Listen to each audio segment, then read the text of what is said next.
जीव गोस्वामी जी हैं, उनका तिरुभाव दिवस के विषय में बात है, इसलिए बताई जा रही है कि जो उनका जन्म था वो रामकेली ग्राम में हुआ था, जो आपके बांग्लादेश में पड़ता है।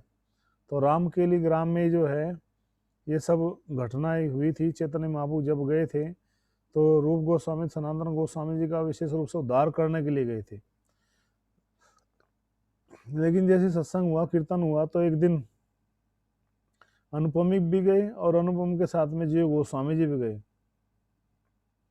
लेकिन उनका जो इंटीमेट ज़्यादा टॉक हुआ, उन्होंने महाप्रभु जी को प्रत्यक्ष देखा जो है विश्राम करते हुए। तो उनके चरण धूलि उनको मिली, उनका उच्छिष्ट मिला, महाप्रभु ने उनको आशीर्वाद दिया। और उसके कुछ समय पश्चात जो है फिर वे जो है नवाब हुसैन सागी जेल से जो है भाग गए। रूप गोस्वामी जी भी, सनातन गोस्वामी जी, पूरी कथा है लंबी हो, तो वे फिर जो है वृंदावन में चले आए। फिर जीव गोस्वामी जी बड़े लालायित हो गए, बड़े परेशान हो गए कि मैं कैसे रहूं, क्योंकि उनको वो भक्ति का वो टेस्ट और रस मिल चुका था। तो फिर महाप्रभु की प्रेरणा से वो रहे अपने पिता अनुपम के पास में। अनुपम जी जो थे वो रघुनाथ जी के भक्त थे, भगवान श्री रामचंद्र जी के बहुत ही प्रिय भक्त थे। और एक बार तो शिला रूप गोस्वामी और शिला जीव गोस्वामी जी ने उनसे बताया कि अरे आप क्या श्री रामचंद्र जी का चिंतन करते हो, तो श्री कृष्ण के जो है स्वांश हैं, जो मूल तो वो श्री कृष्ण ही है। ईश्वर परम कृष्ण सच्चिदानंद विग्रह अनादिरादि गोविंदम सर्व कारणम कारणम, कि गोविंद के नाम से जो विख्यात श्री कृष्ण है वही परम भगवान है, वही परम ईश्वर है। तो आप उनकी भक्ति क्यों नहीं करते, ऐसा क्यों नहीं आप करते। तो उन्होंने बहुत प्रयास किया। वे सुबह के समय गए, कहा कि मैंने बहुत प्रयास किया लेकिन मैं रघुनाथ जी की भक्ति को नहीं छोड़ सकता। तो फिर वो समझ ने उनको आशीर्वाद दिया कि हमारा आशीर्वाद रहेगा कि तुम्हें रूप सनातन अर्थात जो है रघुनाथ जी की भक्ति करते, श्री रामचंद्र जी की भक्ति करते साथ साथ तुम्हें श्री कृष्ण का प्रेम भी प्राप्त होगा। तुम्हारी इतनी श्रद्धा है श्री रामचंद्र जी के नाम में, श्री रामचंद्र जी के नाम में इतना विश्वास है, तो उनको उनका ही आपको प्रेम प्राप्त होगा। तो जब इस प्रकार से उनको ये सब आश्वासन मिला तो ये बड़े प्रसन्न हुए। और जीव गोस्वामी जी जो थे वे एक तरह से बड़े दुखी थे कि मैं कैसे प्रयास करूं, कैसे मैं वृंदावन में जाऊं।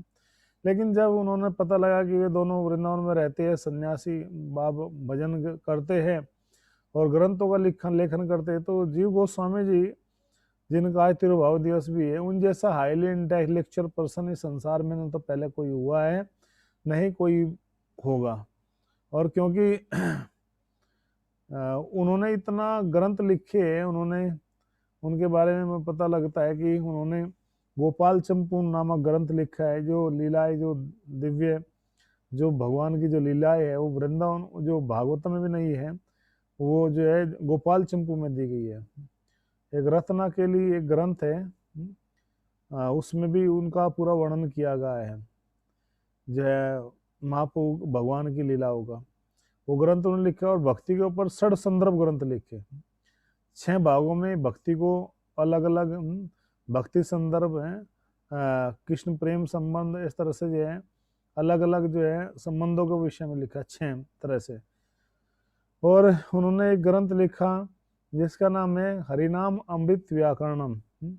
हरिनाम के ऊपर अमृत व्याकरण लिखा, ग्रंथ ग्रामर लिखी संस्कृत में, कि जिसके द्वारा हरिनाम का क्या महत्व है, हरिनाम को कैसे हम और अच्छी तरह से हम उसको बढ़ा सकते हैं, कृष्ण प्रेम को कैसे हम अपने जीवन में उतार सकते हैं, इन चीज़ों को भी सार समेत उन्होंने उसको हरिनाम अमृत व्याकरण लिख किया। उसमें सबसे बड़ी बात यह है कि उस ग्रंथ को आप जहाँ से भी शुरू करोगे, जहाँ से भी खोलोगे और जहाँ से भी आगे पढ़ोगे, उसमें हर एक शब्द का जो अर्थ है वो राम और कृष्ण के नाम पे मिलता है, इसलिए उसको हरिनाम अमृत है, हरिनाम रूपी अमृत है।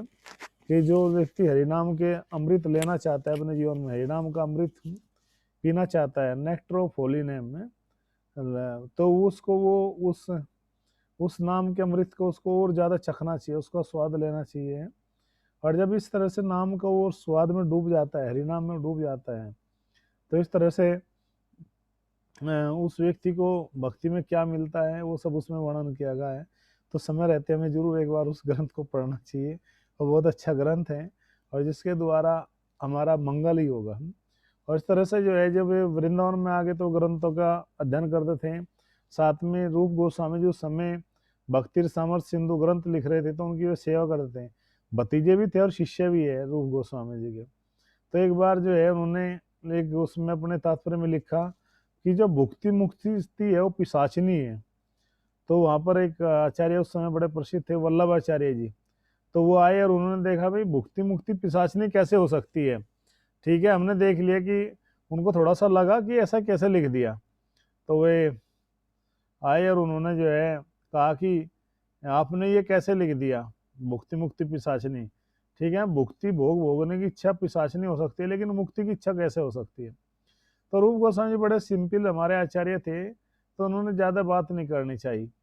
तो उन्होंने कहा कि ये तो आप इसके विषय में शास्त्रार्थ कीजिए या फिर अपनी गलती को स्वीकार कीजिए और हमें लिख के दीजिए। तो रूप गोस्वामी ने सोचा भैया हम यहाँ वृंदावन में भजन करने के लिए आए थे, हम यहाँ कोई शास्त्रार्थ या एक दूसरे को नीचा दिखाने के लिए थोड़ा आए। तो उन्होंने कहा कि ठीक है कोई बात नहीं, उन्होंने लिख करके दे दिया।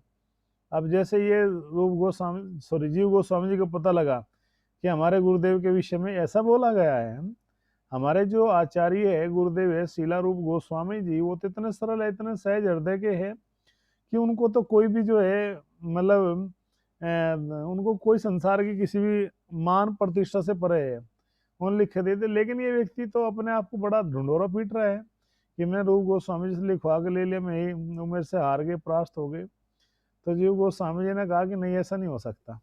तो जीव गोस्वामी जी दौड़ के गए और कहाँ गए, वो गए यमुना जी के तट पर। वहीं पर ही वो वल्लभाचार्य थे, उनको एक तरह से घेर लिया। कहा कि आपने मेरे गुरु के साथ में ऐसे लिखवा। बोला हाँ। बोला कि आप गुरु की तो बात छोड़ दो, मेरे गुरु तो बहुत महान है, शीला रूप गोस्वामी जी था, आप मेरे साथ में शास्त्रार्थ करो। तो 6 दिन तक यमुना जी पे शास्त्रार्थ चलता रहा, अंत में उनको पराजित कर दिया, परास्त कर दिया। फिर उनको लिख देना पड़ा प्रशस्ति पत्र पर कि भाई जो है डिग्री के ऊपर लिखना पड़ा भाई मैं कोई इतना बड़ा संत नहीं हूँ और इतना बड़ा मेरे पास वो नहीं है, जीव गोस्वामी से मैं पराजय स्वीकार करता हूँ। तब लेकर के जब आए वहां पर जो है तो जो शीला रूप गोस्वामी जी है वे तो उनको बड़ा बुरा लगा। उन्होंने डांटा जो है जीव गोस्वामी जी को, ये क्या है, क्या तुम वृंदावन में यहाँ पर नाम सम्मान के लिए आए हो। अरे ठीक है, किसी की इच्छा थी, उसने कहा कि भाई मैं बड़ा बनना चाहता हूँ, उनको दे दिया प्रशस्ति पत्र पर लिख करके। लेकिन तुम्हारे हृदय में ये वृंदावन में रह करके भी ये भाव कैसे आया कि मैं बड़ा बन जाऊं, या ये मान सम्मान की भावना कहाँ से आई आपके हृदय में। तुम कुछ भी हो सकते हैं, लेकिन यहाँ वृंदावन में जो है आप बिल्कुल भी जो है रहने के लायक नहीं हो, क्योंकि वृंदावन तो जो है उन लोगों का स्थान है जो लोग जो है इन मान सम्मान से परे हैं। और तुम्हारे हृदय में ये भुक्ति मुक्ति ये सब इच्छा कहाँ से आ गई, ये तो गलत है। अर्थात मैं तो इस बात की जो है रिकमेंडेशन नहीं नहीं देता, इस बात की मैं तो संस्तुति नहीं करता। फिर तुम्हारे मन में ये कैसे आई, जाओ तुम मेरी सेवा में नहीं रह सकते। तो रूप गोस्वामी जी ने एक तरह से अपने उनका दंड देने के लिए उनको नेगलेक्ट कर दिया, बाहर भेज दिया। अब वे चले गए, अब चले गए तो ढूंढते रहे, देखे भाई कहाँ जाए कहाँ जाए। इस तरह से काफी समय हो गया। अब ये जो समय हो गया तो उनको लगा भाई, तो वे वहीं एक बराबर में एक गांव है माठ गांव, जो माठ गांव जहाँ से नंद महाराज जी भी जो है क्या लाते थे, बर्तन लाते थे। तो उस माठ गांव के पास ही जो यमुना जी बहती है, यमुना जी ने वो स्थान थोड़ा छोड़ दिया है। तो वो स्थान जब छोड़ दिया तो नीचे पानी के नीचे गहराई में वहां पर एक स्थान ऐसा हो जाए जहाँ मगरमच्छ रहने लगते हैं। तो उनमें थोड़ा सा बना लेते हैं, अंदर एक सुरंग जैसा बना लेते हैं, गुफा जैसा। तो उसमें वे रहते थे और अपना भजन करते रहते थे और रोते रहते थे, हर समय रोते रहते थे कि गुरु का विछोह तो सहन नहीं होता, गुरु को ने दंड दिया है, छोड़ दिया है और यहाँ आ गया है, तो गुरु हमेशा याद आते रहते थे। तो एक बार जो सनातन गोस्वामी जी है, रूप गोस्वामी जी के जो दूसरे भाई है, छोटे भाई जो है सनातन गोस्वामी जी, वो उसी गांव में उस दिन जो है वे भिक्षा के लिए गए। और भिक्षा के लिए गए तो ब्रजवासी माता जी थी, उनसे बोला माता जी भिक्षाम दे ही। तो वो उस समय लीप रही थी घर में, लीपना शायद जो माता है वो जानती है, गांव में लीपना जो नीचे फर्श नहीं होता तो कच्चा मकान होता, उसको लीपते हैं गाय के गोबर से बहुत सुंदर तरीके से। तो लीप रही थी, दोबारा फिर कहा कि भिक्षाम दे मैया। तो मैया बोली कि ये बाबा नया कौन आया है, ये तो घोड़े पे बैठ करके आया है बिल्कुल ही, आज इसको इतना भी संतोष नहीं, इतना भी नहीं पता कि हम थोड़ा सा कुछ कर रहे हैं यार, ये जो है मतलब बार बार वो कह रहे, इससे अच्छा तो हमारे बाबा ही है, जब मिल जाए तब वे खा लेते हैं, नहीं मिले तो नहीं, भजन करते रहते हैं। तो सनातन गोस्वामी जी ने बात सुनी, कहा कि मैया अपने बाबा से हमें मिलवाओ, कौन है बाबा? बोले नहीं जानते। बोले नहीं। बोला चलो मिलवाते हैं। तो गए जी गोस्वामी जी के पास लेकर के, वहाँ गुफा में बैठ के भजन कर रहे थे। उस समय थोड़ा बीमार भी हो गए थे, क्योंकि पानी पीने से जो है पेट का रोग हो गया था, तो बहुत ही कमजोर हो गए थे और उस समय रोते रहते थे। तो जब इस तरह से वे रोते रहते रहे जीव गोस्वामी जी, तो उन्होंने कहा, अरे जीव तुम यहाँ पर कैसे भाई, चलो वो मेरे साथ में। बोला नहीं मैं जाऊँ। बोला क्यों? बोला क्योंकि गुरुदेव ने मेरा त्याग कर दिया है। तो बोले नहीं नहीं, हम समझाएंगे, हम बताएंगे, चलो कोई बात नहीं, आपकी बात को हम हल करेंगे। तो इस तरह से वे लेकर के आगे, लेकिन रूप गोस्वामी जी के पास नहीं ले गए, क्योंकि रूप गोस्वामी जी ने इसलिए डांटा था कि भाई तुमने उन व्यक्तियों क्यों मान सम्मान के लिए जो है डांट दिया, उनको जो है परास्त कर दिया, अब ये बात फैलेगी यहाँ है, और हम तो महाप्रभु की इच्छा से यहाँ वृंदावन में भजन करने के लिए आए थे, हमको यहाँ बड़ा बनने के लिए थोड़ा आए थे भाई, दिखाने के लिए या प्रशस्ति पत्र, और तुमने जो है इस तरह से प्रदर्शन किया, इसलिए नाराज थे।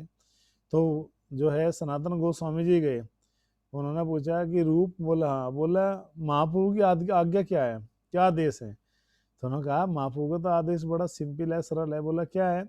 बोला ये है महाप्रभु का आदेश कि नाम है रुचि जीवित या वैष्णवी सेवा जी छाड़ी धर्म नहीं सुना सनातना। ये सनातन नाम में रुचि हो, जीवों को पर दया हो, वैष्णव की सेवा हो, इससे बड़ा कोई धर्म नहीं है, ये बड़े ध्यान की बात है। बोला बस कहाँ, बस यही बात है। अच्छा, अगर जीव के ऊपर दया करनी चाहिए ना, कहाँ? अगर जब सब जीव के ऊपर दया करनी चाहिए, फिर ये जीव क्यों आपकी दया से वंचित है, इसके ऊपर भी आप दया करो ना। तो इस तरह से कहने का मतलब है, रूप गोस्वामी जी की सेवा में दोबारा फिर जीव गोस्वामी जी लग गए सेवा में। जब इस तरह सेवा में लग गई तो ना फिर बहुत सारे ग्रंथ लिखे हैं, इस तरह से आर्ष जी उन्होंने सब ग्रंथ लिखे। और जो है आगे चल करके जब सब हमारे सब आचार्य चले गए, भगवत धाम चले गए संसार को छोड़ करके, तब जीव गोस्वामी जी ने ही जो है क्या किया था, जो नरोत्तम दास ठाकुर जी, श्यामानंद पंडित जी और श्रीनिवास आचार्य जी, इन तीनों के भी शिक्षा गुरु जीव गोस्वामी जी हैं। इन तीनों को भी बराबर रूप से अंत में जो है शिला जीव गोस्वामी जी बड़े सुंदर भी थे, बड़े हाईली इंटेलेक्चुअल भी थे। उन जैसा विद्वान संसार में, उन जैसा सुंदर भक्त संसार में आज तक ना तो कोई हुआ है ना कोई होगा। इतने मतलब विद्वान थे, हाईली क्वालिफाइड थे। उन्होंने बताया ऐसे उन्होंने ग्रंथ लिखे बहुत सारे। और जो है अमृत के लिए व्याकरण बताया ना, हरिनाम अमृत व्याकरण हमने बताया कि ऐसा ग्रंथ है कि जहां से पढ़ोगे जो भी एक शब्द जोड़ोगे राम और कृष्ण के नाम पे आएगा। भक्ति का पूरा सार बता दिए षड संदर्भ ग्रंथ में। श्री कृष्ण की दिव्य लीलाएं गोपाल चंपू में बताई, और भी बहुत सारे ग्रंथ लिखे। इस प्रकार से उन्होंने ये सब जो है ग्रंथों की रचना की। उनको जब जब सब आचार्य चले गए, एक ऐसा समय हमारे आंदोलन में कि उस समय सब आंदोलन की जो हेड बनी फिर जानवा माता जी ने फिर मोर्चा संभाला। हालांकि माताओं के लिए सन्यासी चीजें नहीं है, लेकिन एक समय आया था आंदोलन में कि जानवा माता कौन है, कौन बताएगा जानवा माता जी कौन है। उन्होंने जो है पूरे आंदोलन को लीड किया, संभाला, प्रचार किया, जितने भी सब मायावादी सब लोग थे उन सबको परास्त किया। और फिर जीव गोस्वामी जी के पास उन्होंने फिर खत भेजा। उन्होंने कहा कि यहाँ बंगाल में प्रचार की बहुत आवश्यकता है, ग्रंथों की आवश्यकता है। फिर जीव गोस्वामी जी ने सब आचार्यों के सब ग्रंथ भर करके एक बड़ी बैलगाड़ी में, जिनको नरोत्तम दास ठाकुर जी, श्रीनिवास आचार्य जी और श्यामानंद पंडित जी और अन्य भक्त लेकर के चले, उस स्थान पर जो है भेजे। और वहाँ पर सब लोग जो है बड़े ही क्या थे, बड़े प्रसन्नचित थे कि भाई इतना बड़े महान ग्रंथों का को लेकर के सब लोग जा रहे हैं, इनकी खेप जा रही थी। तो ये सब लेकर के जैसे ही पहुंचे थे वे उस जंगल में, तो वहां पर एक राजा था, वो राजा भी था और वो चोरी भी कराता था। उसने जो है कुछ तांत्रिक और कुछ चोरी इकट्ठे कर रखे थे। तो तांत्रिक उनको बताते थे, बता कि 8 दिन बाद इस जंगल में रात के 12 बजे एक बैलगाड़ी आएगी, उस बैलगाड़ी में बड़ा सा बक्सा होगा, उस बक्से में बहुत सारा धन होगा, वो तुम लूट लेना। बोला अच्छा, इससे अच्छा मौका क्या है, चलो।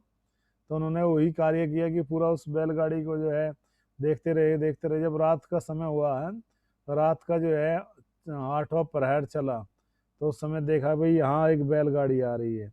उस बैलगाड़ी को उनके जो है पूरे तलवार वलवार लेकर के, उस समय के पिस्टल विस्टल नहीं थे, तो तलवार लेकर के घेर लिया कि छोड़ नहीं, रख दो जो कुछ है। अब उसमें साधु लोग थे, फिर उधर साधु लोग क्या, अच्छा ये वेश बदल के सेठ लोग जा रहे हैं, कहा कि जो भी कुछ है रख दो यहाँ। तो उन्होंने कहा भैया ले लो, हमारे पास में तो कुछ ऐसा खास सामान है नहीं।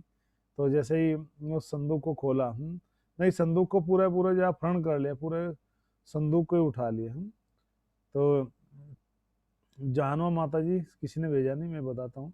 जानवा माता जी नित्यानंद प्रभु की पत्नी है। जो नित्यानंद प्रभु श्री कृष्ण चैतन्य बलराम जी जो है नित्यानंद प्रभु है, जो गौरांग महाप्रभु लीला में जो है गौड़ लीला में है, उनकी पत्नी है जानवा माता जी। जी जी हाँ, नित्यानंद प्रभु की पत्नी है, बिल्कुल सही बात है। तो जानवा माता कहीं घबराइए मत, ये भौतिक जगत है, यहाँ कभी चेहरा आएगा कभी नहीं आएगा, कभी लाइट भाग जाएगी, डोंट वरी, चलता रहेगा संसार में सब। तो जानवा माता जी ने जो है एक तरह से जो है उन सब भक्तों को भेजा, और था लेकिन वो सारे ग्रंथ चुरा लिए गए। जब फिर राजा ने उनको कहीं गुफा में छिपा दिया। जी, जीव गोस्वामी जी के जो फादर का नाम है वो अनुपम बताया था मैंने, अनुपम। रूप गोस्वामी और सनातन गोस्वामी जी के भाई थे अनुपम कृष्ण, वो रघुनाथ रामचंद्र जी के भाई थे। आप देर से जुड़े इसलिए कोई बात नहीं, राधा चितरी प्रभु। तो लेकिन वो अगले दिन जैसे उस ग्रंथ को उसको खोला गया, उस ट्रंक को, तो देखा उसमें बहुत सारे ग्रंथ थे। पूरा ट्रंक भरा हुआ था वो ग्रंथों का बक्सा।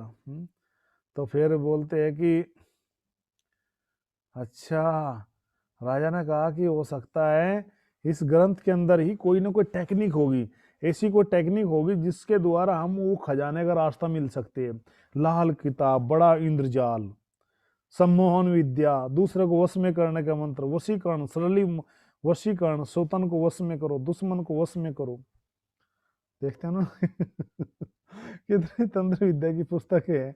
जब हम कॉलेज में, एक बात याद आ गई, जब हम कॉलेज में पढ़ते थे ना, 12th क्लास में याद है, तो हमारे कॉलेज के थोड़ा सा पहले ही रास्ते में ऐसे एक व्यक्ति जो है वहीं सिटी में बुक्स रख बिछा के बैठा था, उसके पास ही थी लाल किताब, बड़ा इंद्रजाल, महा इंद्रजाल, वशीकरण मंत्र, जड़ी विद्या, सोना प्राप्त करने की विद्या, कैसे धनवान बन सकते हो, 2 दिन में बनो करोड़पति। हम सोचते थे कि ये तो बढ़िया किताब है, इसको पढ़ना चाहिए, लेकिन भगवान ने अच्छा किया हम कभी उसको पढ़ ही नहीं पाए, क्योंकि ना तो हमारे पास इतने पैसे थे हम कभी खरीद पाए, बस ऐसे ही पढ़ते रहते थे। वो भी बड़ा बोर हो गया था, दुकान वाला भी वो समझता था कि अब आएंगे अभी किताबें पलटेंगे आकर के मेरी, कहते खरीद लो। मैंने कहा कल खरीदेंगे, पैसे नहीं होते थे, या हम खा लेते थे, पहले खा लेते थे कुछ भी, चलो आज मूंगफली खा लेते कुछ ऐसा, दो दो, क्योंकि 10 रुपये मिलते थे हमेशा खर्चे के, एक हफ्ते के लिए 10 दिन, कहाँ कहाँ खर्च करते। तो तो वो सब जो है उन पुस्तकों को पढ़ता रहा पढ़ता रहा पढ़ता रहा। अब उसमें वो टेक्निक तो नहीं मिली कि वो खजाना कहाँ मिलेगा, हाँ उनको पढ़ने से वो जो है वो राजा भी भक्त बन गया। हरि बोल, वो राजा भी क्या बन गया था, भक्त बन गया था, महानाचार्य ग्रंथ पढ़ करके। तो कभी कभी जो है चोर भी जो है भक्ति में आ जाते हैं, ऐसे बहुत सारे चोरों कथा है, चोर है बहुत सारे जो चोर थे लेकिन वो भक्तों का संग करके भक्त बन गए थे। आप पूछेंगे कौन कौन है, हम जरूर बताएंगे, कभी चोरों की कथा बताएंगे कि चोर कौन कौन भक्त बने।